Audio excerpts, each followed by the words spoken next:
தேர்தலில் அரசியல் மேடைகளில் நான் பேசியதை நீங்கள் எல்லாரும் பார்த்துருப்பீங்க. சினிமா ஃபங்க்ஷனில் அதுவும் ஒரு ஆடியோ லான்ச்சில் பேசுறது இதுதான் நான் ஃபர்ஸ்ட் டைம்.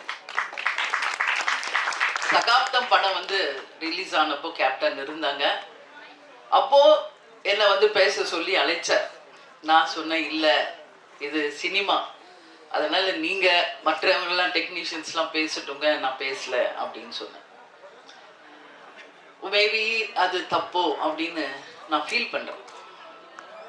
ஏன்னா கேப்டன் வந்து ஒரு அம்மாவா நீ வந்து அவனை வந்து ஸ்டேஜில் நீ வாழ்த்தணும் அப்படின்னு கேப்டன் சொன்னார். அன்னைக்கு சரி சினிமா ஃபங்க்ஷனில் நம்ம எதுக்கு பேசணும் அப்படின்னு நினச்சேன். பட் நான் இன்னைக்கு சொல்கிறேன், சண்முக பாண்டியன் அம்மாவா மட்டும் கிடையாது, உங்கள் அன்பு சகோதரியாக கேப்டன் பெற்றெடுத்த சண்முக பாண்டியனை இனிமேல் உங்களிடம் நான் ஒப்படைக்கிறேன்.